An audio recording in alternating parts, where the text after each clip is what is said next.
Is narcissism nature or nurture? Super fascinating question. And we're going to jump into that as soon as we read this review. If you haven't yet, jump over to iTunes, leave us a review, and rate us. We'd love to hear from you. And it just might be your review that we read on the next episode. So this review is called Boundaries Magnified. It says, I can't thank you enough for your years of service to all of us in this journey of addiction and betrayal. I've learned so much from you. The quote from Brannon, healthy boundaries ruin bad relationships, was a mind blower for me today. I had to share it with the rest of my people. I share your podcast with as many people as I can. Thank you for inspiring me to receive specialized therapy and introducing me to EMDR. It is changing my life as a once betrayed woman. I am currently seeing one of Brandon's coworkers, Taylor, for therapy, and the combination of therapy, mindfulness, meditation, your podcast, etc., is changing my life for the better.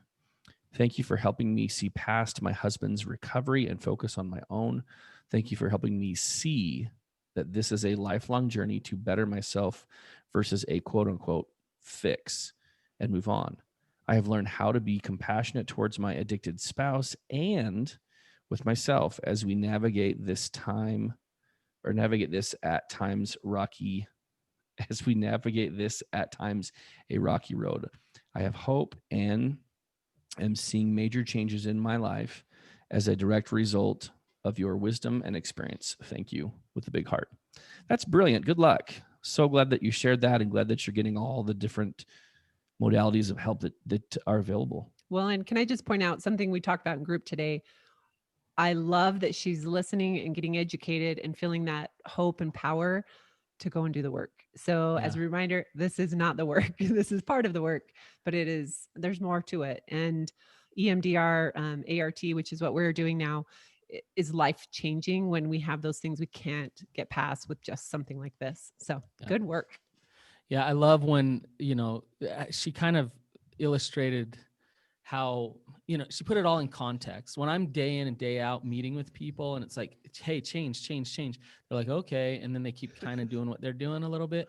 But when she's going to group, when she's listening to our podcast, she's got all these good inputs going on in her life. What do you know? Good things are happening. So speaking of good things happening, I got my good buddy Tony here today. And Tony, we have become friends just through podcasting. I think this is the third episode we've done together. So I've been on his podcast.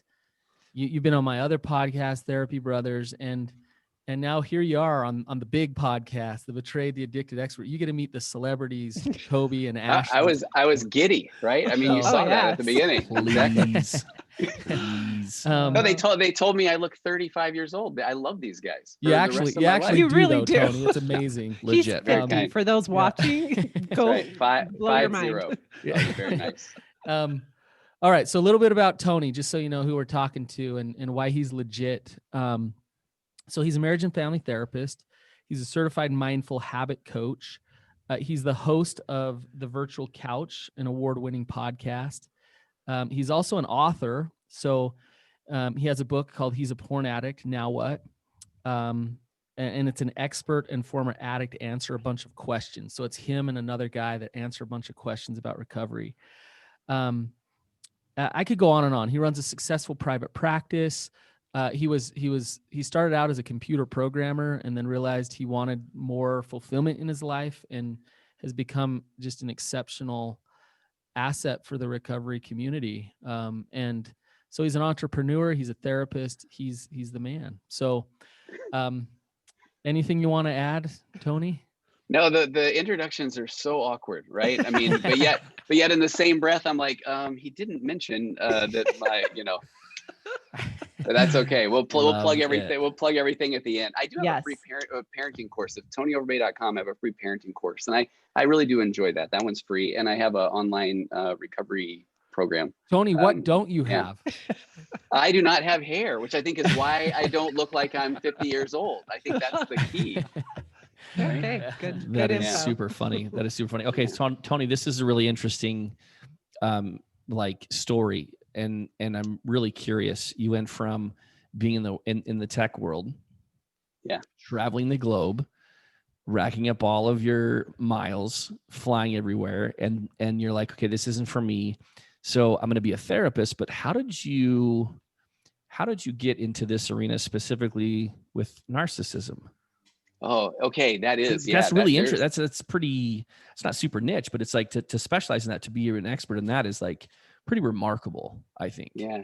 It wasn't the goal. Yeah, absolutely. And it wasn't the goal going in. And don't you love too, Coby, you mentioned that you high tech background as well, right? Don't you love that Brannon immediately thinks we're all computer programmers? I was just in, right. I was just in sales and marketing, but I did interact. Okay. I did interact with computer programmers, but no, I'm just kidding, Brannon. I love that. So I always wanted to be a therapist. That was one of those things in college where I thought that would have been a great career. And I look back on this and it's just fascinating the way everything falls into place. I had one person mention to me once that, if you get a degree in psychology, there's not a whole lot you can do with that. You can maybe teach. And I know that sounds silly now, but 18, 19-year-old me heard that and thought, oh, well, I don't want that. So then I got a degree in mass communications, emphasis in public relate. You did too? Oh my gosh, okay. Exactly the same. Isn't that funny? All right. Hey, look at what you're going to look like in a few years, Coby. Oh, if I could only be that thin, I would welcome 50. Okay. Yeah, I love this guy. So then I do the software thing, and it was one of those classic therapist lines where I felt like I got more out of just interacting with people, and I felt like I could just have people come and open up to me, and I enjoyed that. I enjoyed traveling with people from my company, and we would just talk about life and that sort of thing. And I also, this is an odd one too, from the time I was young, I really wanted to be a good dad, and I wanted to be a good husband and father. So I had that going on in one sense. Even in high school, I thought, man, I can't wait I'm going to be the world's greatest dad. So I'm trying to be a good dad and husband. I'm in this career that I wasn't really passionate about. And so at one point I just thought I wanted to write I had a humor column I was writing in a newspaper out here for about a decade as well. And so I started writing these chapters about being a first-time dad, and I wanted to publish a book. And again, I have these moments where I think that, oh, this makes sense, where I thought I didn't have any letters behind my name. I wasn't a famous actor or anything. So no one would read a book about being a dad from me. And so I thought I'll go back and get my master's in counseling. So when I was in my early 30s, it makes perfect sense, right, Ashlynn? Yeah. So I go back and I get my master's in counseling, and I honestly didn't realize halfway through that I was going to actually have to sit and see clients. I thought I could just do the book work. And so then all of a sudden I'm in this practicum site, and it was with actually the Child Abuse Prevention Council of a local county here. And so I'm playing Jenga and board games and with kids, but I'm also realizing, man, I just want to shake these dads that I'm interacting with. And so then the more I started seeing clients, I thought, okay, I could do this part-time. And so I got the master's and I started working part-time for the church. And so I was going to be a part-time therapist for the rest of my life and just see 10 clients a week. It was sometimes weekly, sometimes every other week. And then the more I started doing that, the more I started realizing, oh, this is what I like to do. And so we're getting close to the guiding down this path of how I started working with narcissists. So then, I don't know if it was just as a male therapist or what that was, but I was basically handed faith crisis, and I was handed pornography addiction. So I didn't plan on working in either of those areas as well. The bit that I always talk about is in grad school, when they would say, why do you want to go back to school or be a therapist? I would say, oh, I want to help I want to help guys become better husbands and fathers. And the joke that I would say is that people in class, primarily females in grad school, would all go, oh, how amazing. And then the teachers, I feel like, would kind of chuckle.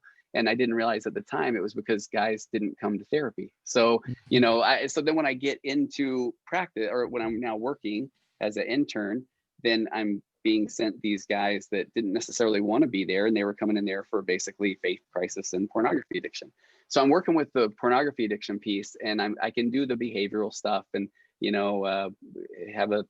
a hymn or have a thought, sing a hymn or do some push-ups or go run outside. And I realized that isn't quite working. And so I had this moment where I thought, I kind of identified that I felt like that turning to pornography as a coping mechanism really sprung from these, what I call voids. And I identified 5 of them. And I felt like I wanted to help people become a better husband. I wanted them to be better father, so get their parenting skills in line. I felt like a lot of times guys weren't dialed into their faith, They didn't have the career they wanted, and then they weren't really in a place, their health wasn't in line. So then I thought, okay, I can't just say these things. I got to do something about it. So sometimes we wouldn't even talk about the pornography part, but we would talk about trying to address these voids. So I went out and I snagged what I felt like is an evidence-based model in each one of these. So I grabbed the Nurtured Heart when it came to parenting, and EFT, emotionally focused therapy, when it came to couples. And then these for people's faith journeys, it was Fowler Stages of Faith. And for their careers, I really dove deep into acceptance and commitment therapy, and learned how people were basically acting on values that really weren't their own. They were going off of somebody else's values. And then their health, I've always been an avid runner. And that was one of those things where I didn't realize at that time, what was I running from? But it was this way to cope. So I went and tried to address all those voids. So we're getting close, Coby. So now I've got these couples in my office, excuse me. And I never anticipated being a big couples therapist. Before I had this evidence-based modality, couples therapy was kind of not very fun. It was a lot of reflective listening and, right. Tell me, I love that Brandon's nodding his head, right? When you come out of grad school, you're just taught to reflectively listen.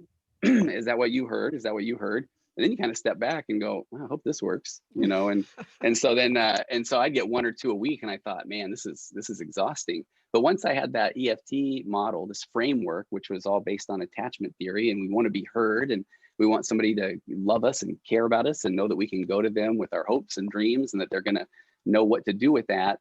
Once I really dialed that in, then all of a sudden I enjoyed couples therapy. And I found myself going from 5 couples a week to 10 couples a week to 15 couples a week. And now on any given week, I'm probably seeing a good 15 to 20 couples. So there's the good news. And then EFT can help people live happily ever after, and it addresses addiction and betrayal and all those wonderful things that I know that you guys know so well. But then there was always just, at any given time, I've got a group of, let's say there's 20 couples a week, 5, 6 of them, that things just aren't landing right. Somebody's being emotionally vulnerable. They're opening up and they're sharing their truths, their hopes and dreams. And instead of their partner saying, my goodness, thank you so much for sharing, this is amazing. And I will treasure this information. You would see the person start to say, well, that's ridiculous, or, well, why are you saying that? Or, do you know what this does to me? Or, and that sort of thing. Or even in situations where, and I'm going to overgeneralize, but where it felt like in the session, things landed well, then people would come back later, and all of a sudden that information that this person had opened up and shared had then been weaponized or used against the person that had really opened up and shared this vulnerable information. And that's what kind of led. Oh, go ahead. Hard. That sounds just so to weaponize emotions like that. It's so hard because and I could think of so many examples where if somebody really said that, hey, I feel like you belittle me in front of the kids. Let's just say it's the wife saying this. And then if the guy immediately wants to jump in and say, well, oh yeah, well, I can EFT framework this thing and say, all right, hey, she's putting out an emotional bid, and your job is to say, tell me more, and to really try to understand from an empathetic place where she's coming from. And you can almost just watch, sometimes somebody sit there and, they're holding their tongue and they just want to just jump out and say, yeah, but, jump in there with those yeah, buts. And so then here they've said, all right, but this is what it means for me to be a mom. And when you say these things, then I feel like, you're demeaning me, or that sort of thing. So then, come back a week later and it's happened again. And I feel like that's one of these things where now when the person is angry or they fight, let's say in this situation, the person with narcissistic tendencies or narcissistic personality disorder, when they now fight, they're fighting with that playbook. And so that's one of the hardest things about trying to do this EFT, emotionally focused therapy, is that, you often say you don't really do that with a personality disorder because you're handing them your playbook. You're saying, here's my vulnerability. And, again, in a healthy relationship, person receives that and they say, thank you so much. I'm honored that you'll share that with me. I never meant to make you feel, belittled or less than. So of course, I'm never going to do that again. Where oftentimes with the personality disorder, the person can say in that room, in the session, thank you so much. But then, then they go use it when things get heated and things get, really kind of amped up, if that makes sense. Tony, do you see, as you're talking about this, we've done an episode on this, but do you see somebody who's really struggling with their sex addiction, really have narcissistic tendencies, and then when they get into recovery, more of those go away, versus somebody with narcissistic personality disorder who just has it. Absolutely. And I did listen to that episode that you guys did, and I even jotted down a couple of notes. And Brandon, you had talked about actual self-awareness or ownership of action. And I love how you said, and this was so good, that twinge of humility, because I feel like when somebody has a narcissistic personality disorder or, you know, strong narcissistic tendencies, they're missing that humility piece. And so it really is this, no, it's not my fault. I didn't do it. I wouldn't have done this if you would have, you know, whatever, been more intimate with me. If you would have paid more attention to me. So it's never their fault. I mean, they can't own that. And that big piece of EFT is right, being able to take ownership and accountability of their actions. Well, that's super interesting, because I'm pretty sure I did exactly that over the years with Ashlynn. And so is it a common thing to have, this is obviously a question for both of you, but is it a common thing for the betrayed partner to feel like that their partner has narcissistic personality disorder? I think so. And especially from a place where, if you really look at the way addiction works, is that it's I'll never do that again. You know, this is the last time.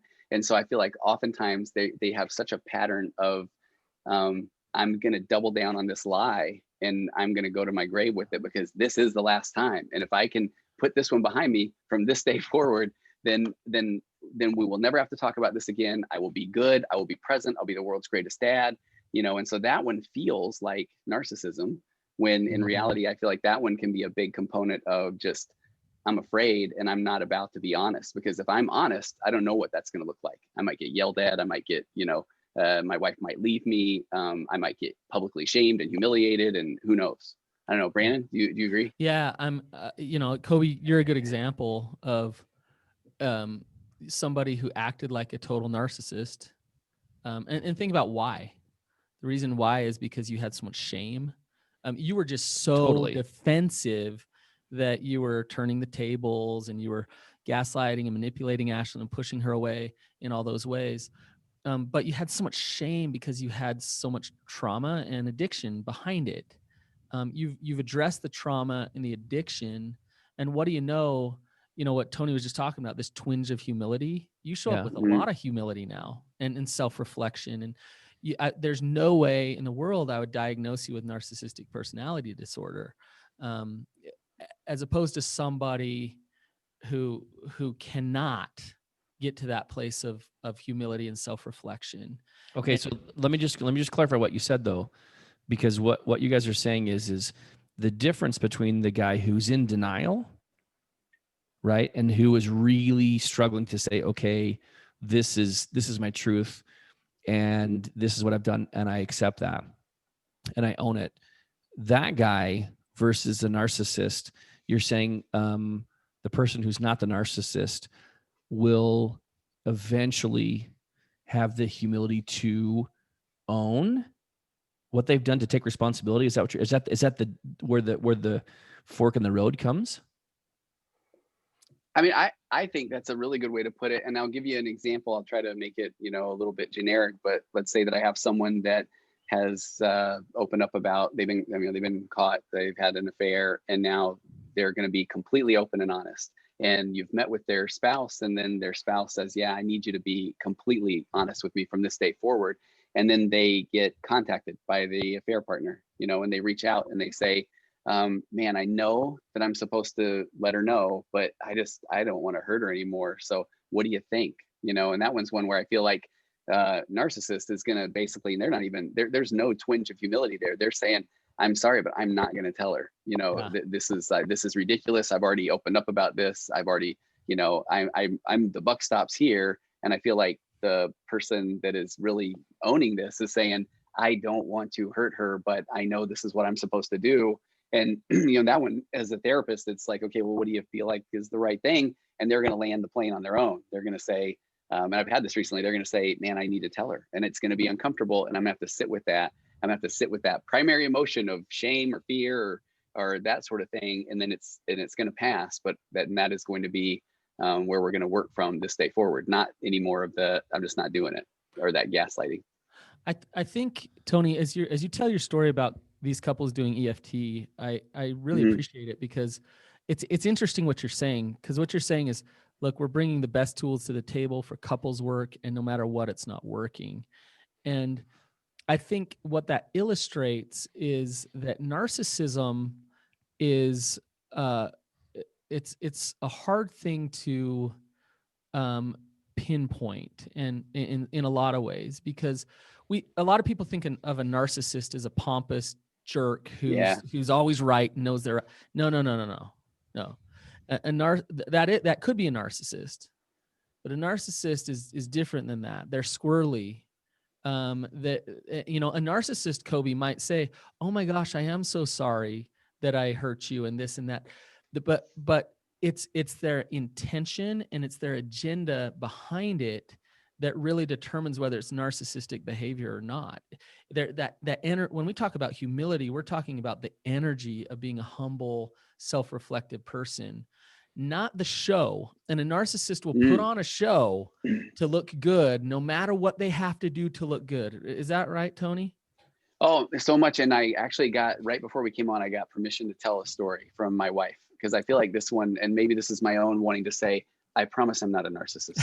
But I feel like one of the things that it's almost hard to put your finger on is this concept where in the room, maybe the guy will then hear of a vulnerability from his wife, and then he will say, "Oh my gosh, I am so sorry. Again, I'll never do that again." And we'll all in the room go, "Oh my gosh, that was a good moment. What a like this good couple is going to guy." get it."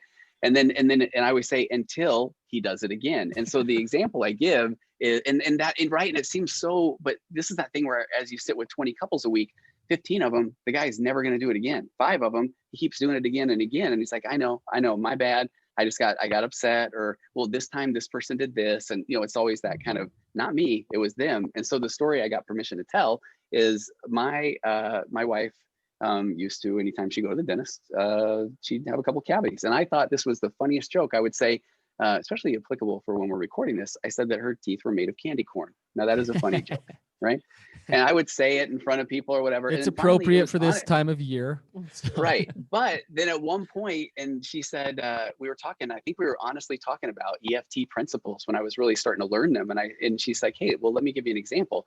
When you say my teeth are made of candy corn, yeah, it gives you a couple of yucks, but here's my experience that goes back to childhood or teenager, and I don't like my teeth and I'm not happy about them." And I was devastated. And I just thought, oh my gosh, I mean, it still kind of makes me sad right now to say, I am so sorry. I wish I would have known. I wish you would have felt safe enough to tell me. I wish I would have brought it up. And so until this moment, I have never talked about that again. But I feel like that's one of those where I have had examples in my office where somebody will say something, I can think of this one couple right now where the wife said something similar about her hair. And then the guy was like, "Okay, I'll never do it." And then 2 weeks later, they're back in, and she's like, he did the hair joke again. And he's like, "Yeah, but it was different people. They don't care. They think it's funny, And so it's that thing where I feel like that's the sincerity versus the, I'm going to do whatever I want to do. Yep. So go ahead, Ashlynn. I'm hearing this, as the betrayed, and thinking, okay, I'm going to weaponize all of this information. And I'm going to say, awesome. I've seen my spouse show up in those examples. So I can now say he's a narcissist when, right? Like, it's probably not, or it could be just characteristics. Or I even hear, can this show up in someone who's had an affair, who hasn't been labeled or diagnosed with sex addiction, who may have checked out already because you said sex addiction and said, well, that's not me, so I'm out. So yeah, absolutely. No, absolutely. And it's interesting that I love that you said that too, Ashlynn, because we get into lots of things. We get into confirmation bias, kind of what we want to see. Yes. And right, that one's so big. And then even so, there, man, my train of thought's going a million miles an hour. There's this concept where do we want to kind of tackle is it nature or nurture? Would that maybe be a good time right now? Oh yeah, the topic. But no, because we were just interested. Yeah, well, I think this one might be a good way to introduce that concept, because there's still some debate about that nature versus nurture. And I mean, I feel that it is both. And I had it explained to me once, and I think of this often, is that every child is self-centered. That's the way we are. When we are, that's just the way it works. And so then with every child, when they have good role models or boundaries or, emotional support, they move from self-centered to self-confident. And so if you look at the narcissist, typically narcissist or the borderline personality disorder, any of those cluster B personality disorders, when they didn't have that support, and it can be from emotional trauma, it can be verbal abuse, emotional abuse, physical abuse, sexual abuse. It can even be from well-meaning, parents who were off serving, that were not there, not present, raised by other kids, whatever it is that kid may not have made that move from self-centered to self-confident. So now you've basically got that 10-year-old boy kind of now as an adult.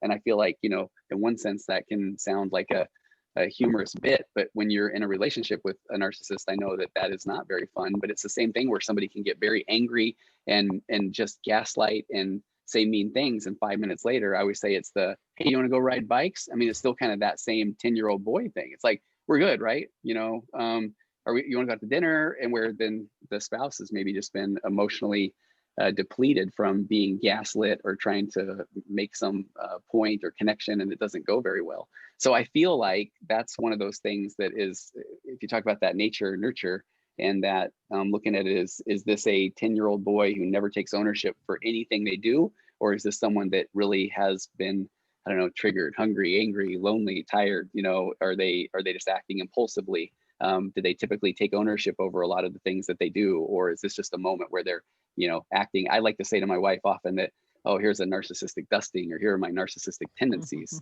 And so I'll be aware of that, man, I am not being very empathetic right now. So I don't know if that kind of addresses that a little bit. So Tony, just to kind of cut to the chase, would you say it's more nurture? I mean, I think so. I do, because I feel like if you really look at even the line down, is that if someone was raised by narcissistic parents or emotionally unavailable parents, or parents off the war, parents that are doing whatever it is, now that person has that modeled behavior of not having that support as a kid. So they're almost doing the thing where, forgive them for they know not what they do. They're going forth and they don't even know how to connect, or they don't even know how to have that empathetic connection. And I have to tell you, I was doing an episode a couple of weeks ago on my podcast about accountability, and I was referencing some article, and I had a moment while I was recording the episode where the example was, if you are a parent and you forget to pick up your kid and you come to the high school late and your kid's the only one outside, and then let's say that she comes in your car and she's just angry. I cannot believe that you forgot me, that you didn't pick me up on time. And if your immediate response is, hey, you do not talk to me that way, you don't raise your voice like that, you just modeled, I'm not going to own my own stuff. I'm going to tell you that your behavior is not okay, and I refuse to take accountability. So there's so many ways I feel like that this is modeled. So if you already don't even know how to take ownership of your own actions because it was never modeled for you as a kid, then do you even know? And I put in that episode, and Brannon, I don't know if you see this in your practice, but where when I'm doing parenting, where people will often say, man, if I say I'm sorry to my kid, or if I say I'm wrong, they're going to run right over me, and they go into that cognitive distortion, all or nothing behavior in their mind, where in reality, in that scenario, I want to say to my kid, if I show up, man, my bad, I totally forgot, I spaced it, I'm so sorry, I'm late. Right. And that's going to do more for modeling that ownership or accountability than anything. So I know that's a long way to answer, but I feel like but I think more nature. It's probably relatable. More nurture. I have that experience as a child and as a parent. So I think it's very relatable. Well, Ashlynn, that's why you're a narcissist. No, I'm just exactly. kidding. No, my mom showed up for me. I would never joke like that with Ashlynn because she's so not a narcissist. But I liked I liked what you said about like brushing off, here's my narcissistic tendencies or something, because I think that's human, right? I mean, I'm sitting here in my head going, oh, I showed up in that, like, this is how I did that recently, and I don't like that feel. And so I need to take ownership for that. And that taking ownership is so big. And I feel like, I did a whole episode on gaslighting, a second one. I did the first one I ever did on gaslighting, and it was the gaslighting. And then my wife tells me one day, I forget what we were doing, but I was explaining something to her, and she said, I think you're gaslighting me. And I said, I was like, okay, technically I am, but this is coming from a good place. And I felt like that was so empowering. I had to go find the data to back it up. And it was this, okay, but I really just wanted you to understand. But I think the key there was I appreciated her bringing it up, and I had to own it. I mean, I had to take ownership of that. And I think that's so significant of that, just kind of that taking ownership. Yeah. So, Tony, most narcissists are male. Most people who struggle with borderline personality disorder are female, and it's just really fascinating to me that there are narcissistic females and there's borderline males. Yeah, there is such a thing. I think it's like 90% though. It goes male narcissist, borderline.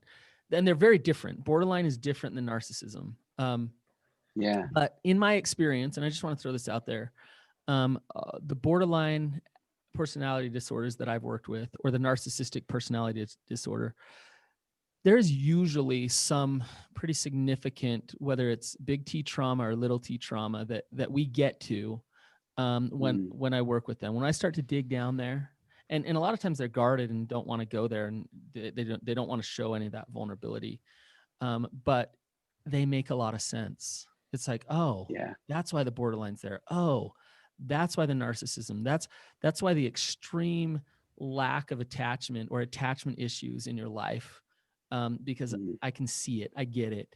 And so I would agree with you that it is more nurture. I don't know. I like to believe in that most people are good. They're just good at their core when we're born. And then bad things happen to us and we defend and we learn how to cope in these ways. And some of those ways just don't help us in our lives. They don't help us in our relationships. So I would agree that it's more nurture. I'd love to see the research on, trauma and narcissism, or trauma and borderline would be really fascinating to see. Well, can I jump in here with something there too? And I love that you shared it that way. This is going to sound like just a plug, but I really am passionate about, I think I'd shared with you off the air, Brandon, I've got a marriage course I'm going to unveil in January. And I've got these, and it's based around the EFT principles, but I've got these, I call them 4 pillars of a connected conversation, but I feel like they are so pivotal. And the first one is assuming good intentions. And it's no one wakes up in the morning and thinks, how can I hurt my partner? And I feel like that even addresses things like narcissism or borderline to the key of where if somebody wakes up and they really are just irate and angry, or they're withdrawn, or they're whatever that is, that even that comes from a place of that's the only way they feel in that at that moment of how to be heard or how to get attention. And I talk about that with people often where, they'll say, okay, because I believe these 4 pillars that developed, it isn't some of them work, some of them don't. It's that you have to assume good intentions. The second one is you cannot put forth the message of you're wrong. If somebody says, hey, I'm angry because I feel like well, actually, let me give you a really simplistic one that is kind of mind blowing, but it's if somebody says, hey, you're yelling at me, and if the person that is being accused of yelling has gone, and if they've gone to no yelling school, if they've had a no yelling coach, if they've got a decibel meter right behind them, but if their spouse says you're yelling at me,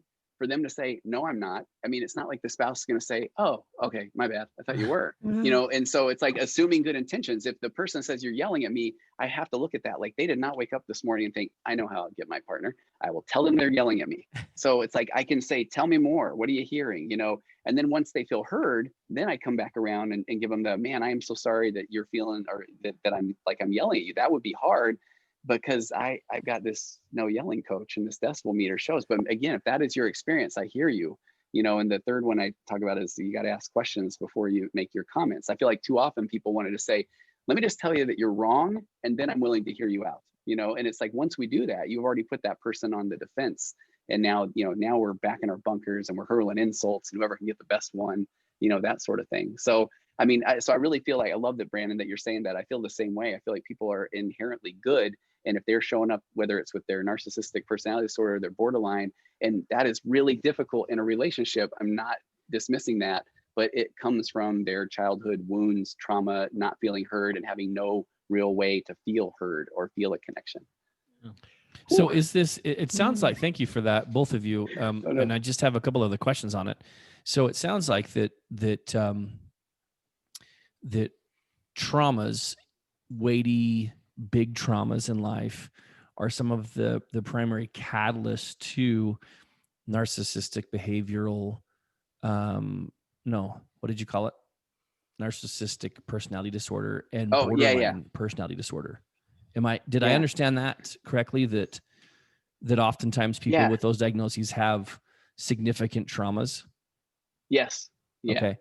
And if there was another or a couple of other indicators of narcissistic personality disorder, what else would they be? It sounds like that, based on what you said, that that taking responsibility for fault Mhm. or owning like fault is just not something that was modeled or that was taught or that was embraced. Is that Yeah. also true? Yeah, and that's actually a good segue for we can kind of nerd out a little bit. So there's two kind of types of ego states, and so there's ego syntonic and there's ego dystonic. And I only remember these from studying for the licensing exam. Was ego dystonic? I just remember there's a D in there. It means those are things that you don't want. So like an ego dystonic state is people who have obsessive compulsive personality disorder, or no, just OCD or anxiety or depression or ADHD. They're aware of things that they don't want. So they can kind of step outside of their own ego and say, I don't like that, And so personality disorders come from this ego syntonic sense of self. And what that means is it's a state where one is kind of, they're consistent with their one self concept. And so if somebody, it's difficult to heal an ego syntonic personality because they don't feel like they're doing anything wrong. And I think that's one of the hardest things about personality disorders is that's why they can just gaslight so reflexively and fluidly, because they're really, it's like, no, you guys don't understand. It is not my fault. I mean, if this person wouldn't have done this, then I wouldn't have had to react this way. Or if this person wouldn't have said this, or I only said this because you said that. And so it really just, they're in their ego. And so I often talk about, you have to be able to step outside of your ego to be able to say, man, I am doing that, or that probably is not good. And then you have to even be able to be aware that you're stepping outside your ego. It gets kind of meta, as the kids say. I don't know, Brandon, am I talking out of the... I actually love what you just said, because it really does kind of differentiate between addiction and narcissism. And it's why maybe I love what you just said, because it validates me so much. Working with narcissists for years and years and years, it's like a lot of therapists will run the other way. Like, it's so difficult that they're impenetrable. They're difficult to help them move out of the suffering that they're creating in their own life, because they think they got it all figured out. They think they're smarter than you. That, they say about a narcissist, you're doing good therapy with a narcissist if the narcissist hates you, right? Yeah, right. Because you're going after it. You're trying to get in there and get them to see and get them reflecting back things and motivational interviewing and all this stuff to try to get them to see it, and not buying their stuff. And, but an addict, a lot of times is manipulative and defensive and all these things, but they are in some pain. And so they're looking at it and saying something's not working here. Right. I see where you're going. I like that. Yeah. Which is different than narcissism. Yeah. Yeah. Oh, Siri thought I said something. Yes. So Brandon, repeat the last two sentences that you just... Well, so Tony's big ego words, which I should know, but I don't. Ego say it again. I'm cheating off of my little document here. It's ego syntonic and ego dystonic. Ego syntonic is like it's core to your sense of self. So it's like you don't feel like you're doing anything wrong. You're not stepping outside of your ego. And ego dystonic is the D is like, I don't want that. OCD or anxiety or depression. So, I would say an addict can be both, and I would say a narcissist isn't. Right. And our narcissists only ego syntonic, because they really don't feel like they're doing anything that steps outside of their sense of self. Which means they come into a couples session and they're like, look, I'm not the problem. They are. Like, fix them. Totally. The problem, because I'm pretty sure that was me. But it was also me for years and years. I mean, how many years did I just say, go fix it? This is all your fault. So it's confusing. How would a narcissist go to therapy then? How are you guys even finding these people? So that's a great question. And I feel like I've never really talked about this part of it. So can I take a stab feel at like it that's, based on what you guys both please. said earlier? Is it Yeah. is it an effort to look like the dutiful, good husband who is going to support their Do the partner things. and do the things? And if, you know, if an ecclesiastical leader is involved, it's like, hey, I'm gonna do what I'm supposed to do because I want to look good in the eyes of everybody else involved. That I feel like we were playing Narcissist Family Feud. That would be the number one answer. And I'd say that, Ding, ding, like, ding, ding, ding. yeah, and so then if you went back to the second one, I think might be that it's also that, hey, I can get in here and just I'll let the therapist know that really it's her. I mean, I'll help him understand Okay. because Yeah. I got this Here's thing the figured truth. out. Let me Okay. let Here's me the truth. educate the therapist on why, you know, she needs to change so that we can be happy. Yeah. And that's the part where, going back to the 20 couples a week, 5 or 6 of them, and how they present, it's, I mean, and I hate to sound narcissistic. My favorite joke too is when I'll tell my wife that, oh, this is my narcissistic tendencies. I'll say, that's like a 3 on a scale to 10. And she immediately always goes with or a 7, you know? That's So I love her to hilarious. death. Just hit her 30th year anniversary. So like, I will listen to her. I will trust her. But there's some pretty wild things that I think that, and I'm going to kind of go just, tell me if these things even make sense. There's things that you start to notice that I never would have noticed had I not worked with a large number of people with narcissistic tendencies. And one of them that I noticed, and this one wasn't until a few years ago, was the kind of validating or empathizing oftentimes with the narcissist, because I don't believe that they often understand. Yeah, I sound like I'm being, see where I'm going with this, rant? So that I totally will get often it. it's like Tony agrees with me. Like, I'll hear that one often, where it's Oh. like, if the person's saying to me, no, I've tried and she doesn't get it, and I'm this amazing person, and I've told her that she just needs to shape up, and she used to be better before she kind of had this awakening, and and it's like, if I'm just saying, man, I hear you, and that sounds hard, and I can imagine that would be really hard and difficult, and they hear that like, okay, Tony gets it, that I must be right. And so they'll often go to their partner and then say, man, Tony totally agrees with me. Yeah, I mean, they'll he use thinks your that you're empathy and that energy as totally. Yeah. Yep. Right. And that one, so it's funny, what I had to do pretty early on was, if somebody then, now let's just say that, again, the husband's typically one suffering with the narcissistic tendencies. And then if they come in and then the wife then says, hey, can I talk with you? And they come in and tell me that, hey, my husband said that actually everything that you've been talking about in here is wrong, and that he is right, and that you're just being nice to me, then I have to be very calm, use all my mindfulness skills. That's happened to me many times.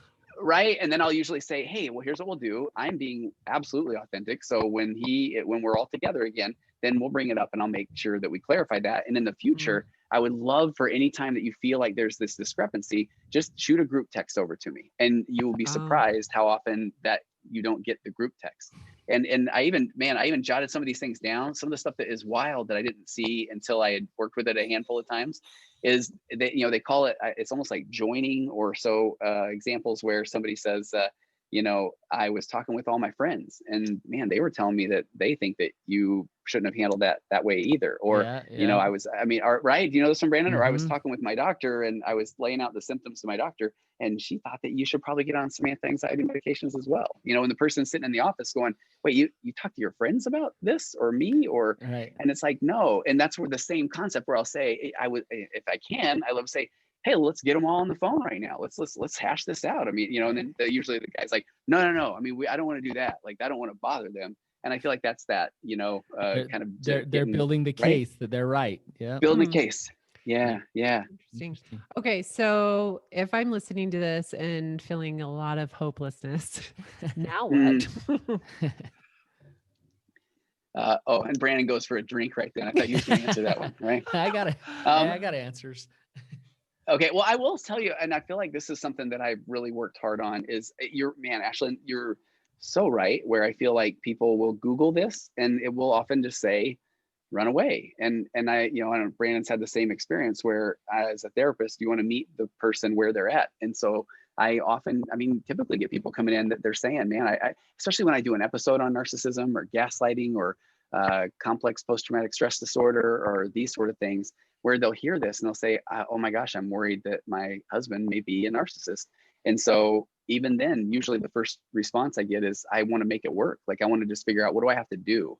And so I have kind of these 5 things that I talk about often, where if somebody comes in, I say, all right, I want you to learn to raise your emotional baseline. That's something I developed about a decade ago, but it's basically self-care. So you have to put yourself in a spot that you are in a good place to be able to do. I always say number 2 is get your PhD in gaslighting, you know, just to understand that, oh, wow, I'm not crazy. You know, I really do know what color blue is, even though, you know, my husband has told me that the sky is purple, you know, or that sort of thing. And then the next one is, I always say, learn boundaries. You know, hey, if you yell or call me this, I'm going to leave, you know, or I've got somebody right now that they're saying, I will hang up because I have to set that boundary. And the 4th one is then learning to disengage from unproductive conversations. Excuse me. And I feel like, and then the 5th one that I talk about, and it's even hard to just throw out there, is to realize that there's really not anything that you'll do or say that will cause that aha moment or that epiphany where now they'll get it. And I'm not saying that from all hope is lost, but I feel like that's what drives people crazy, is constantly trying to say, okay, if I do it this way, or maybe if I approach it right now, or maybe if I say it's really kind, or maybe if I get angry, maybe if I withdraw, maybe if I, you know, that now he'll understand. And I feel like when I can help people, I don't know, Brannon? Well, if you're in a relationship with a narcissist, then you need to rewind back and listen to what Tony just said, because you nailed it. And there's kind of an element of acceptance in what you said. It's realizing, and this might sound a little hopeless, so hang in here with me. But it's realizing that you can't get them not to act narcissistic. You can't, you know, you can kick and scream and complain and all these things. You can't get them to do that. So it's better for you, instead of trying to change them, trying to force them to be different, it's better for you to take a step back, realize what it is, educate yourself about it, have healthy boundaries, have healthy self-care, learn how, and also, Tony, I do want to say, don't rule out run the other way. You know, if you're in a relationship with a narcissist for long enough and he's emotionally abusing you for years and years and years, your boundaries might lead you to run the other way. That's not the only answer. You can stay married to a narcissist. You can figure out how to be happy in a relationship with a narcissist, but it's going to take some acceptance on your part, acceptance of what you're in a relationship with. Go ahead. And I think you nailed it. No, and that was because what I often say is I'm kind of wanting to meet that person where they're at, especially when they come in. If they say, I do want to stay and there's too much invested or that sort of thing, then I always say, okay, I want to be the person to meet you where you're at, because you probably Googled and read that it's whatever, hopeless. And so, but I feel like if you get those 5 things down, again, raising your baseline, PhD in gaslighting, boundaries, disengage from unproductive conversations, and then that realize that, again, there's not anything you'll say or do that will cause that aha moment or epiphany, then oftentimes people come, when they have those 5 skills, I think, down, they either feel like, okay, I can kind of function.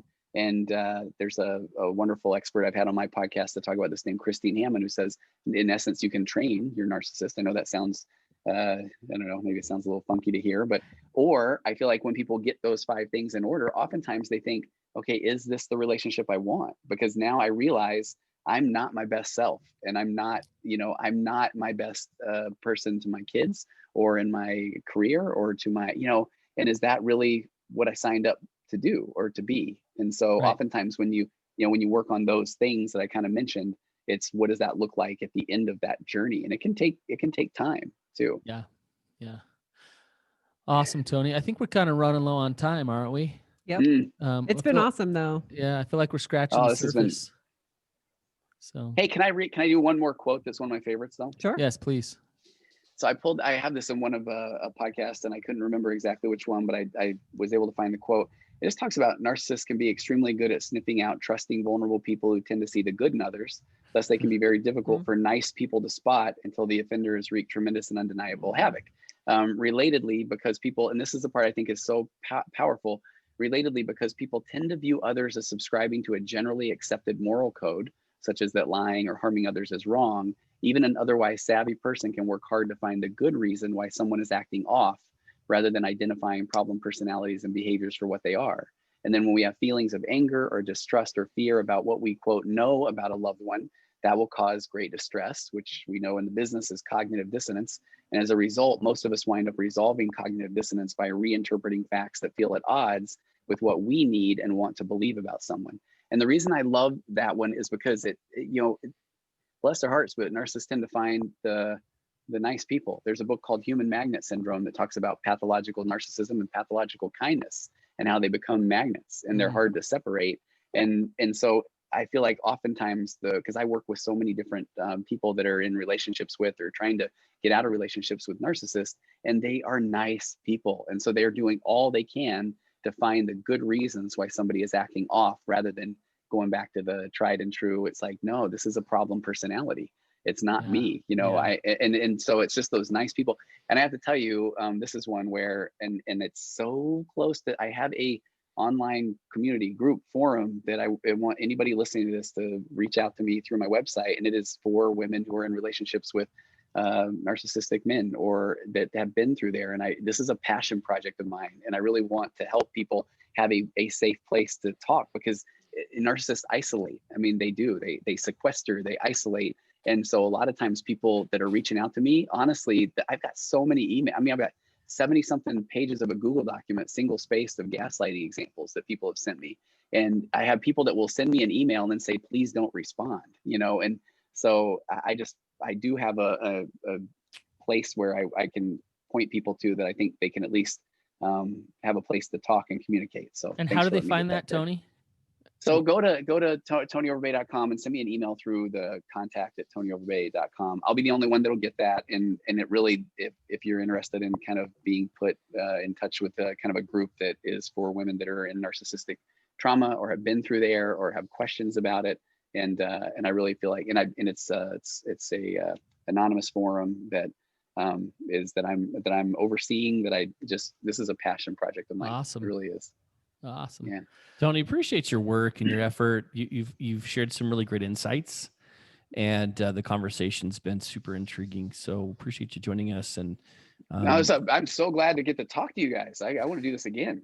Yeah, we'll have you back. I think we for sure will. Yeah. So guys, if you heard anything today that resonated with you, that maybe a friend is dealing with, this would be a fantastic episode to share. So please do that. Maybe don't send this to your spouse if you are thinking they are this. Oh, okay. So Ashlynn, that's even before, I know we're signing off, but I mean, that is one of the things where people often, and Brannon, I know you get this too, where people say, hey, so when do I tell them they're the narcissist? It's like, never. I mean, it doesn't. It goes over, never goes well. Yeah. So that's a great. Okay. Anyway, back to you. Okay. That's very well said. That's very well said. So guys, appreciate you being a part of this and joining us today. And we will see you again on the next episode. Awesome. Thanks. See you guys. Thanks, guys. Thank you.